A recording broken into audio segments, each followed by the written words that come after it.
The following is a conversation with Olli Vallo, a teacher and innovator deeply passionate about transforming learning through technology.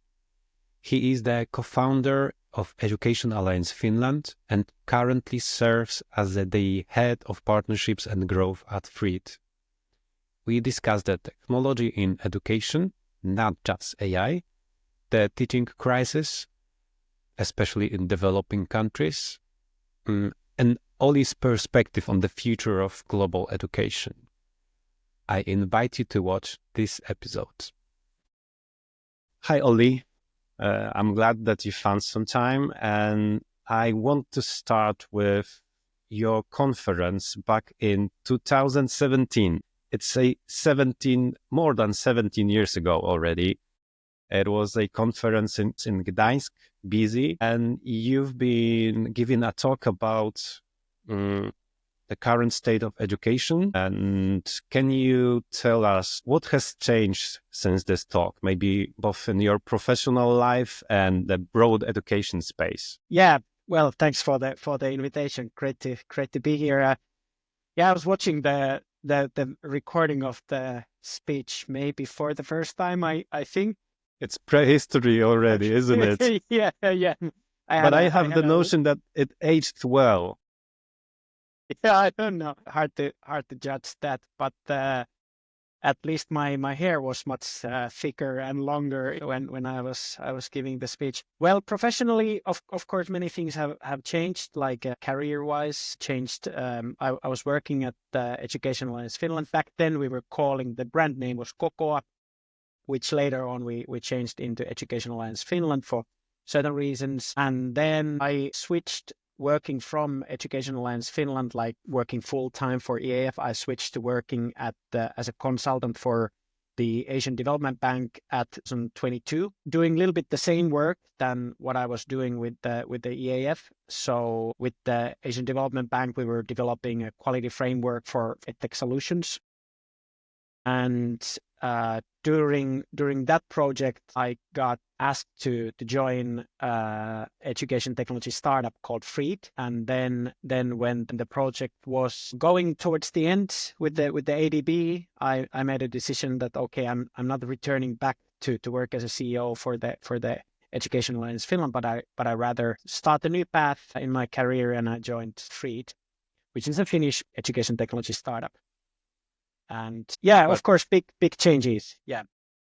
But Freed operates in the whole Europe, right? Well, actually, Freed has this approach, which I liked a lot back then, and still I think it's a very, very good approach for education technology companies. We are like laser focused on specific countries. We go country by country. So since the beginning of Freed's journey, the founders had this idea that let's make this work first in Finland only. And because the idea of the product is that it's a social platform for teachers where they share teaching materials and learning materials. They can share free materials or paid materials. And there are different kinds of possibilities for social interaction there on the platform, and material creation as well. But because it's so critical for such, let's call it social platform, that a certain group of users start to use it first and form the community and start creating the material there and sharing it with other users. It gets difficult if you operate in different countries and different time zones and different language areas. It might happen that you get like the first 1,000 users in 10 different countries, but with 1,000 users, you don't get many people to actually share something. And now you have then different communities that you need to manage and try to drive them all at the same time, which of course can be done as well.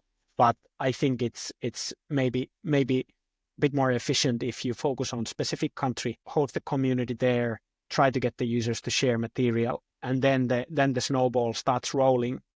And then you can also gain a lot of learnings in your like home country or whatever country you operate at first, and use those learnings when you open a new community in a new country. So this is the approach. So how is it going right now? In how many countries, or in which countries you are present? We are present in Finland and Italy. We have some other countries opened as well, but we don't have country manager in those countries. I could say that we like 99%. We focus on Finland and Italy. And in Finland, we have about 30,000 weekly active users and a little bit more in Italy. 30,000, it's a lot. It's a lot considering that we don't have any students, we only have teachers. So it's a very niche group of users. And of course, Italy is a big country. So having 35,000 weekly active users, it's still good, but still it's like there's a lot of room for growth. But in Finland, where we have maybe 70 to 80,000 teachers in the whole country, in all education levels, so it's like together. 40% market saturation, isn't it? Yeah, it's something like that, and we are very, very strong in the basic education. I could say like primary school teachers. I could say that the role of Freed in Finnish primary school teachers, like every day tasks, is fairly significant. Interesting. And what obstacles maybe you find introducing new countries and markets? Because clearly you can say that in Finland you are present and it is already a few years, and you've spent a few years in Italy as well, and you have been discovering other markets as well. So maybe you found some obstacles, because most of the EdTech tools will have the same issue, I guess, with scaling to other countries. Yeah. So what were the definitely. obstacles? So first of all, maybe the most important learning for us is that because it's a content platform, it's a place where teachers go. They have an idea that, okay, tomorrow I have math lesson. We are practicing multiplication table. I will have my students to do few activities from the book, but when everybody's done with those activities, I need to have something else that I can use to keep the students busy. So now I go to Freed. I search for multiplication table and so on. So the key learning is that the content is king. Content is everything. If this teacher comes to Freed and doesn't find content for multiplication table, but practices it, the person leaves.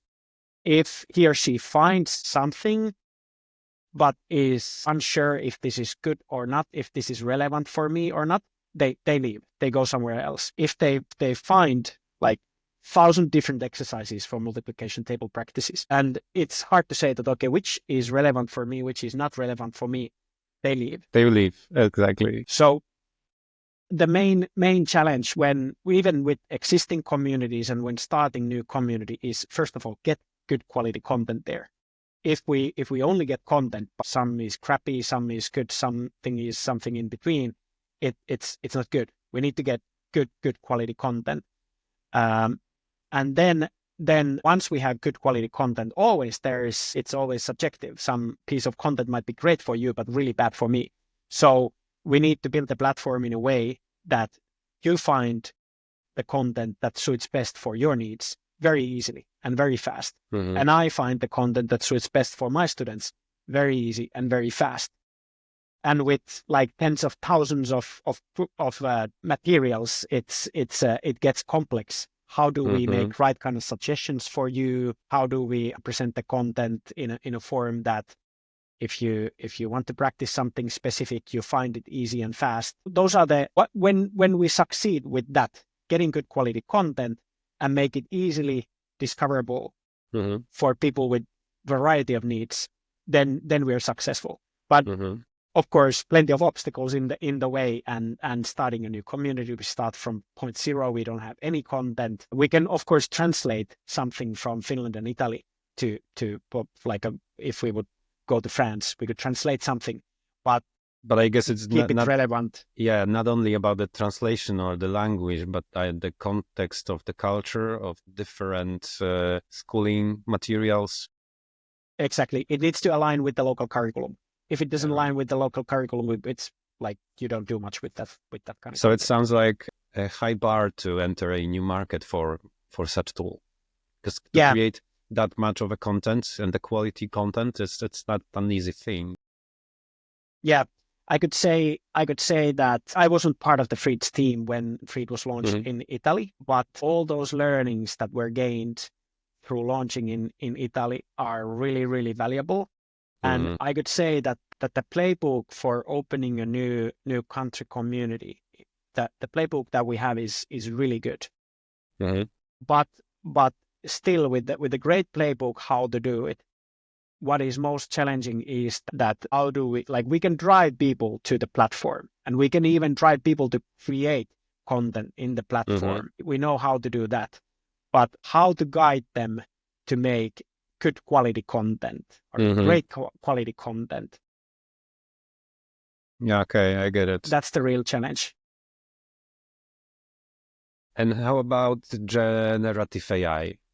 Because clearly the first thing that comes to mind, if it's the platform that brings content and inspiration for teachers when they're stuck with multiplication tables and so on, they can also already for 2 years. And as far as I remember, we spoke 2 years ago about it. The landscape has changed a lot with those Gen AI tools, with ChatGPT, with DALI that can generate you ideas and materials. And I know that some educational tools are using those algorithms as well. So is it another obstacle for you, or are you leveraging that somehow? Yeah, well, so far AI tools are significant for us in two different areas. First area is that different AI tools can help significantly teachers to create high quality content. I could say that 5 years ago, if you wanted to create a school book, like a really high quality, good looking learning material as an independent teacher, it wouldn't have been possible, or it would have taken years for you to put together something like that.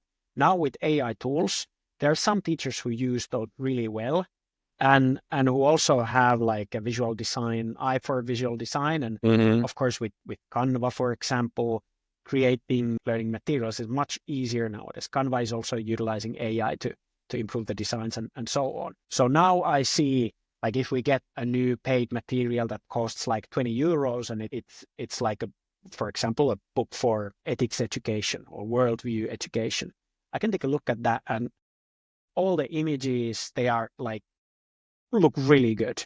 And I can tell that, okay, probably the teacher has used some AI tools to create this kind of a really nice looking informative images that help learners to understand different concepts. And also with the text that they produce, because there's a lot of text with these materials that the teachers are producing.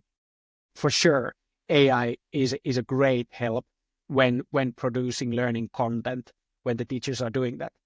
I don't think AI can yet, if you would tell ChatGPT to create a mathematics learning material, just do it. It's not super good. It's not something that you would share as such on Feed, or you could share it, but probably doesn't get many downloads. Is the quality question? It's a quality question, and also like a structuring question, so that I've been doing learning materials with ChatGPT as well, and usually the problem is that it can give an idea of a great exercise. Needs a little bit of tweaking, but the idea of the exercise can be great. Then I need to think it a little bit okay, this is for third grade teachers. Okay, this part works really well. This part doesn't work that well. Okay, now I need resources. This idea for learning activity, it includes this number cards and color cards. So where do I get those cards? AI doesn't create those number cards and color cards, and then I could actually do that. But now I need to go. Not yet. Yeah. Of course, it can start producing a high quality visual and can produce good quality images already. But it gets it's still very complex thing to create the visual support for learners, whatever resources are needed for the activities, and also design the activity. At the moment, it seems like if you put a human brain in the middle, human brain gets an idea that, okay, I want to create a mathematics book and for first grade, and this is the curriculum for Finnish first graders. Okay, these are the goals I need to match, or this material needs to match with. Okay, now I use ChatGPT to create the certain kind of activities, and now I use some other visual like Copilot or DALL-E to create the visual images to support these activities. And then I can put together like really high quality material. But I could say, as a conclusion, I could say that if we would take a look at the materials that were shared on Freed 5 years ago, if we take 100 best materials from 5 years ago, and now if we take 100 best materials from the last year, the difference is fairly big, like visually and in the content quality. And I could say that, of course, AI is not the only reason, but still I would say that AI plays a significant role helping teachers to create really high quality stuff and share that on Freed if you know how to use those tools well. And then another area where AI is significant for us is this kind of like a lesson planning aid, because very often teachers use Freed as a tool to prepare lessons for substitute teachers, for example. So when they get sick, they need to have some instructions for substitute teachers. And those instructions are usually quite general level instructions, like some ideas for activities and so on. So with the lesson planning tool, it gets much easier that you know that, okay, I want to design 45-minute lesson for mathematics for third graders. Now give me a good structure. And that structure, you can use it almost as it is to give the substitute teacher, and then say that, hey, there's a teacher's manual on my desk, just use that as a support to go through this lesson. We developed this kind of lesson planning tool to be part of Freed maybe 1.5 years ago when OpenAI came up with their first I think it was called Playground that we used as a like a AI technology. And wrap that as a lesson planning tool to be part of Freed. Right. And what are the most potential applications of AI in learning you could mention? I think there are some key areas where it is already very useful, like, for example, assessment. If you think about university professors, for example, reading 100 essays and giving score to each essay, what a horrible job. Yeah, I can relate to that. My mother is a teacher, already retired, and she's a Polish philologist. So she was checking the essays all the nights. So I totally get that. Yeah. It's a lot of time, and that I can say that. But are teachers for real using that today? For sure, quite many are using ChatGPT for that purpose. I would say there might be some language issues, so that if you would, well, I don't know, if you would upload a Finnish essay written in Finnish and have it to give the feedback in Finnish, it might work. At least for sure it is helpful. I don't know if it does the job for you completely, but I'm sure that very many teachers are using it for these purposes already. It might be that what is needed is some somebody to create a product, at least an interface that helps the teacher to use it for this purpose. And then the technology that the product is using or the interface is using could be OpenAI or whatever AI tools that like basically do the work behind it.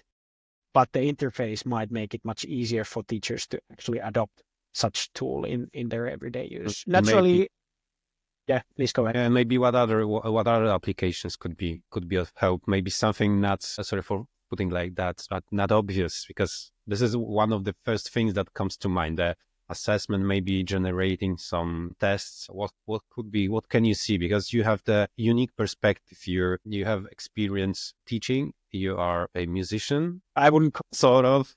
All right. You're modest, I guess. And on the other hand, you are experienced with business side as well. Let's put it like that. So maybe you can see some other applications that are not so obvious to the general public. Well, providing the element of adaptivity is naturally one aspect. At least for the last 10 years, there have been many solutions that have claimed that my solution provides an adaptive learning experience, so that it considers the skills level of the user and then is able to provide like tailored activities that matches with that skill level, like Duolingo and other very many other solutions as well. However, my experience with these solutions have been that the artificial intelligence that they have, these solutions have included, it has been beneficial. It has improved the learning experience. Has it really been provided like a dramatic difference compared to another solution that doesn't make that claim and just provides, for example, like a gamified environment? You cannot go to the level 2 unless you pass the level 1 exercises. I don't know if I've really even noticed the difference.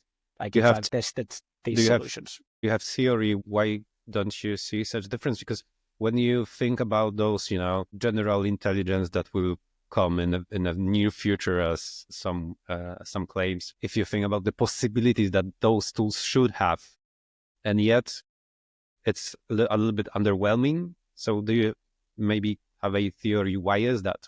Yeah, well, at first I must say that I'm not familiar with the latest technologies that have been launched. For example, after the yesterday, after the big breakthrough by OpenAI. I think that completely changed the game for users. I'm not an AI expert. It might be now someone like an AI professor would say that, hey, there have been great tools like last 15 years. But for me, as a common man AI user, kind of like an amateur in that area, I would say that when the first version of ChatGPT was launched, the one that made a big breakthrough, that really changed the game. And it might be that nowadays there are all kinds of like AI assistants and chatbots to help with mental health issues and giving all kinds of support. I'm sure that there are really high quality tools utilizing AI already. I don't know about the commercial success of those tools yet. A commercially successful examples, I think they still belong more to that genre of providing tailored adaptive learning experiences for you. But I've read about some like chatbots, for example. I think there is one, I think it's called Panda, maybe Panda Training or something like this, coming from Finland. I think the founder is originally from Ukraine, or at least the other founder. I do follow them on LinkedIn. I think they've been doing pretty good job with creating chatbots that work as a coach for students and helping, I think, especially with special needs and mental health issues, maybe. Like if you're depressed and struggle to continue with your studies and stuff like that. I think that is one. And I think there is another application called Any Advisor that is doing something similar. And I've understood that those are doing really well in that area and utilize AI tools really well. And I it's easy to relate with that. Like if I ask ChatGPT to do something for me, I write to it like it was a human being. So I think it's a clear sign that it's more like human-like interaction that I have with the machine. And I would imagine that if I start opening up about my feelings and my personal struggles, it makes a big difference that I can speak to a machine that like it's like very confidential, and I don't feel intimidated for doing that. But at the same time, it can give me like a human kind advice. Yes, and it can sort of reason. You put the information in a confidential way, like you feel safe, as you said, and it can reason and tell you things that maybe your therapist could tell you after a year of. Actually, yesterday I heard a story about a businessman that was experimenting with AI journaling. That means that he puts each day he wrote down a structured note about his day, about his feelings, what he's doing, like what he's eating, what he's supplementing, and so on. And after that, he uploaded that to Claude and using some those artifacts. I don't know the special prompts he used, but using this Claude AI. After, I guess, 2 or 3 weeks, he got a suggestion that he is afraid of something. And it was the day before his therapist told him the same thing. And he was a year of therapy already. So after a year of therapy, the GPT in practice did the same in like 2 or 3 weeks. It is a little bit scary and crazy, but on the other hand, you can see the potential if you're techno-optimist, let's say. Yeah. So you can see the potential and the downsides, of course. But maybe that brings us to the next question I'd like to ask you and hear your thoughts. What would be the how to put that, because you have experience with learning theories, you've been implementing those in EdTech products, startups, you are a teacher as well.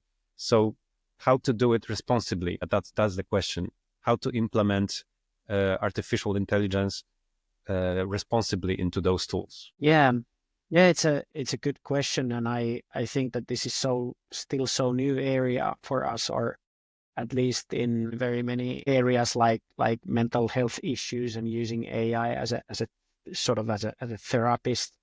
I don't really know how, like, what are the current big questions in that area at the moment. But of course, it's with the more delicate matters you're dealing with, or your solution is dealing with, the more careful you need to be with the, like, let's say, of course, the basic questions is like how is this information stored, and how it is kept safe if people open up about their private issues, and of course it's like any personal data is confidential. If you build your solution upon open AI tools, they will get the content that your users are producing there, and so on. I suppose that is definitely one issue. Generally, with if we speak about those edtech tools that are targeted to basic education and school, for school students to use, I think schools are always, like, they rather are like a little bit too careful with these issues than and avoid making any, like, big mistakes, than be like a, yeah, Like a first advantage, yeah. yeah. They don't want to be the first mover. They want to lag. They prefer to lag. Mm. And it's very understandable if you're corporate and you work at the corporate HR and you want your employees to learn some processes faster. You have reasons to take risks. Basically, if you take risks and you make the right moves and you succeed, it shows on the bottom line. But with basic education, if you take any kind of risks, why would you do that? Of course, you need to take some risks, and on a personal level, teachers also need to be kind of like a bold to try out new stuff.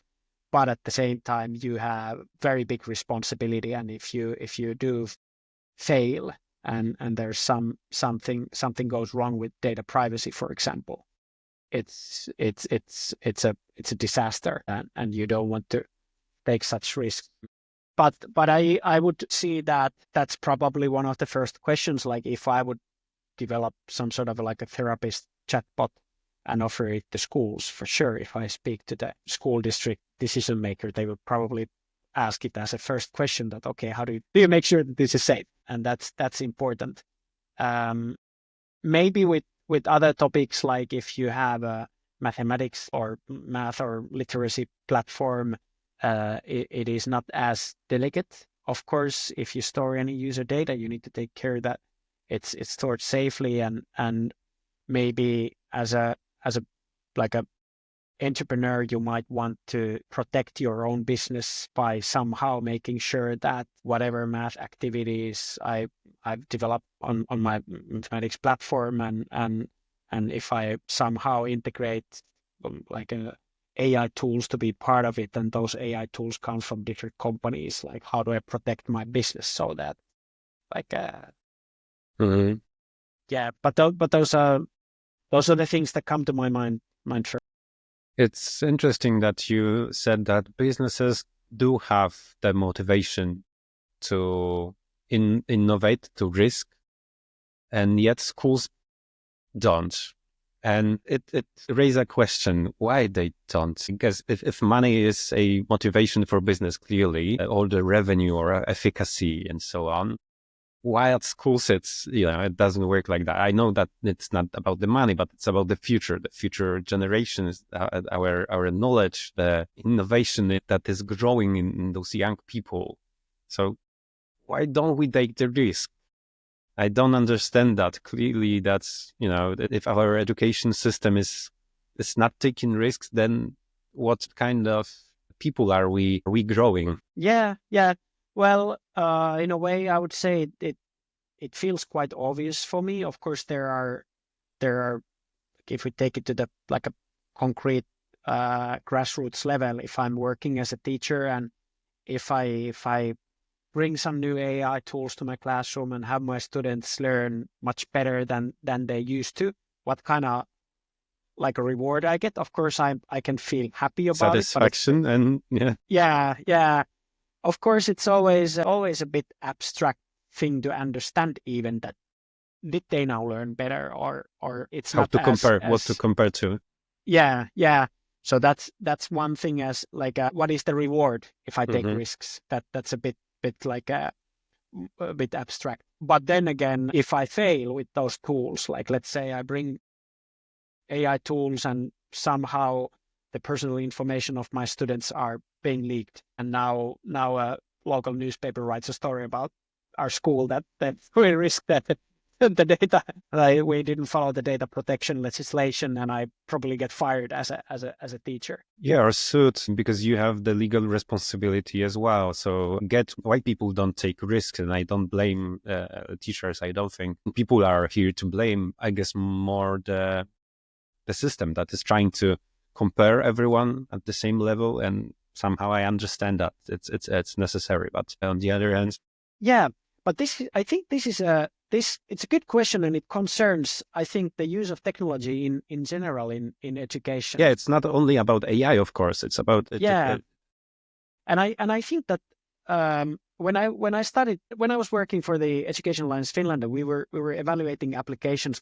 They came from all around the world, so Mhm. I sort of understood what happens in what kind of tech companies there are in China, what kind of solutions they produce, and what is in Germany and in the US and in wherever, Malaysia and so on. But still, I think back then I was very strongly working in the like Western world EdTech bubble. Mhm.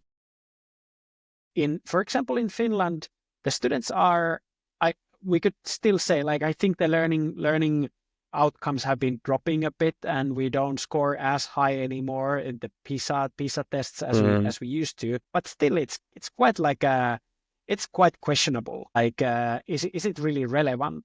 So And I think it's a fair question. Like, is it really relevant if these PISA scores matter that much? Our students still learn pretty well. Mhm. There are no like a that kind of like a dramatical problems in the big picture. So if I bring in a new EdTech tool in the Finnish classroom, like what is the dramatical change that I try to cause with that tool? And as a teacher, you have all the reasons to go on with the old methods Yeah. and so on. It's not like it's not that big deal. But when I started working at the Asian Development Bank, and ADB works mainly with their developing member countries, like they give funding for the countries with lower income level, and in those countries they deal with like like really big issues like teacher shortage, that Mhm. like 50% of the teachers working in the schools in my country, they don't have education as to work as teachers, and you might have a teacher working in a classroom, the teacher barely knows how to read fluently, and now trying to teach the kids to read fluently and so on. And they deal with such issues like millions of students graduating from basic education without the ability to read, and the numeracy and literacy skills, especially after COVID, when the kids were not able to go to school. There was huge learning loss, and well, they call it learning crisis. And the learning crisis, in a way, we can talk about learning crises in Western countries as well, but the issues are much more severe in developing countries, and what technology can do in those countries. And I think they are sort of much more like back against the wall. Like, Mhm. we have huge learning loss. There's learning crises. We don't have enough qualified teachers to teach our students. Millions of students graduate without like basic reading skills. What do we do? Do we expect to start recruiting more teachers or training them like superiorly, much more effectively, or what are the solutions? And it's really hard to see any other solution in those countries than using technology. And it might be that with such situation that you're sort of back against the wall, like we need to do, we Something. need, some like dramatic changes, it might be that in those countries, the need for trying to benefit much better from the use of technology in learning and in education, the need is so much bigger that they will maybe, we could call it like taking bigger risks or so on, but at least they have more reasons to do things differently and try to cause change with the use of technology. But is it, in what you're saying, is it like they are lacking tools, meaning that there should be more software applications or maybe hardware things introduced to those countries? Or is it some other barrier that prevents them from using those technology? Because digital tools are obviously present. You can use them in a school environment, and it's not a new thing. So why isn't it more popular in those countries? Yeah, well, I think it's a combination of several issues. But if we, first of all, education is pretty local. So if we talk about learning in like Nigeria, you need to provide a solution that aligns with Nigerian national curriculum and is working in the local language or the different local languages that they have in their schools, and the solution somehow needs to understand the everyday realities. It needs to function in a maybe like a offline use might be like a very like a critical thing, so that it can be used offline, and very many things that are like locally highly relevant. If you don't match with those needs, even if you have the best learning solution, most popular learning solution in all American schools, it will fail. It will fail there. So that's one thing. So now, if I have a math platform and I'm coming from Finland, I probably have developed it in a way that it can make a big breakthrough in some markets where some other companies have also been successful. So in order to get funding for it, like if I develop a math platform in Finland, I can go to investors and say that I will take this to Nigeria, and I can have like a really good solid case built for that. But I think there are very few cases like that. It's much more common that I develop the platform to function in, of course, in the school environment that I'm familiar with. So speaking about Finnish schools, that maybe take it to Sweden, maybe take it to the US market, maybe even some Asian markets where there is money. Like if we look at the most successful EdTech companies at the moment, where they are strong, it's typically US market or some big Asian markets, but not in those like underserved. Yeah, like exactly.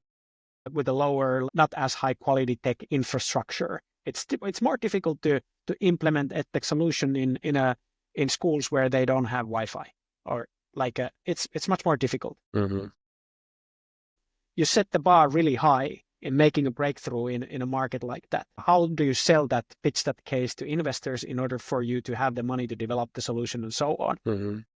And quite often I think that because education is local, quite often EdTech solutions have become popular in their home market first, or at least some market that is really close to their home market, like culturally and so on. In an ideal case, which might be a good thing as well. So in an ideal case, it might be that if you are a Nigerian EdTech startup, you know much better how to develop a solution that works in their schools. But I would assume that in developing countries, there are not that many, the startup scene or the like how many innovation companies there are, the ratio might be much lower than in richer countries. That brings an interesting conclusion to my mind, that introducing the generative AI can be helpful for such smaller startups, because, for example, in Nigeria, one developer is able now to create a whole set of applications and create more content using those tools and enhance the quality of that and serve the local market, and not necessarily so the change will come from the local innovations, not from the US, India, and China, not from those locations, but locally from underground maybe. Yeah, and it's it remains to be seen. I was listening to this good Finnish podcast about AI and the future of AI, and there was a good question, like what do we see as as the future for AI tools? Like, does it work in a same way as like a, let's say, like with the winner takes all sort of thing, that you have the first move, like Facebook, for example. Yeah, or coming. Microsoft Office, for example, it's everywhere. Yeah. So that you have only 3-4 big companies, and they basically they own everything. Or does it work in a way that, like for example, Unity is the most utilized game engine. They developed the engine, and with that engine, several different highly successful, high value businesses were developed using their technology. Remains to be seen what will happen with the AI tools. Does it work in a way that now Microsoft, being the biggest owner of OpenAI, will they basically take all the markets, and like suddenly Microsoft learning tools are AI-based learning tools are highly popular in Nigeria? Or will it happen that some local Nigerian companies are able to use OpenAI tools as an engine, and then build high value business there as a local company? And as you say, it remains to be seen. I'm looking forward to that. Yeah.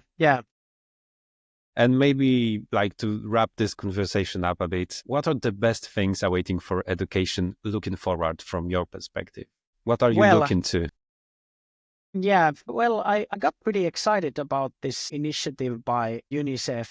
Of course, it's from my own perspective, but UNICEF has now launched this EdTech for Good initiative, and then a practical tool called a Learning Cabinet.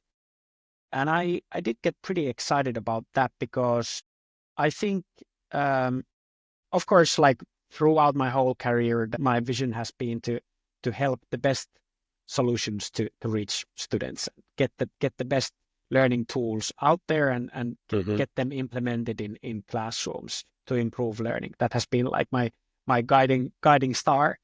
Now, what has been missing in that puzzle has been ways and channels for innovation companies to truly be able to cause change, in like nationwide change in different markets. And we have some great examples. For example, from Finland, there is this company called EdTech. They developed, it's a university project that later on evolved into a startup business, developing a math learning platform. And they were highly successful in Finnish schools. Their platform works. There are like hundreds of academic studies, like how it improves learning, but they were mainly successful in Finland only. Like fairly, and you cannot grow to be a huge company if you're successful mainly in Finland. So they needed somebody to facilitate their way to new markets. So what can you do as an EdTech company is you can try to go school by school, or even teacher by teacher in new market, and try to become popular and so on. It's very long way and really difficult to make it work business wise. Or you can somehow speak to the decision makers that make decisions, like are able to help you to spread your solution to all schools nationwide. But for an innovation company that have like 15 people working in the company, how do you get to speak to the Ministry of Education in specific country and convince the ministry to start implementing your solution to all schools in that specific country? Countrywide, exactly. UNICEF has now, because UNICEF is mainly dealing with these countries that are back against the wall, something dramatic needs to be done differently. Some things need to change in order for to solve the learning crisis. So they have seen that, okay, we know that there are great solutions out there that can truly improve learning. There are academic studies that prove that. So we need to now start helping these innovation companies to speak with the ministries of education and the nation level decision makers to at least have those meaningful conversations. Would it make sense to implement our solution nationwide in this whole country? And so that's the idea of their initiative. And I'm excited about that. I think that the EdTech market needs such operator, and I hope this will work as a missing puzzle to lead the way of great EdTech solutions to the hands of the learners all across the world. Especially that it sounds like a solution to a problem that you've mentioned before, with those developing countries and local markets. Yeah. And I think that if you have operator that is already familiar with local issues in certain underserved markets, that operator can also provide the much needed knowledge for these innovation companies, that what does it take for you to actually make a breakthrough in this underserved market. I think that role that they can have can be really significant, helping these innovations to be spread. I love it. I love the hopeful note at the end. Yeah. Thank you for this conversation. I really enjoyed that. Thank you, Olli. Have a good day. Yeah, likewise. Thank you.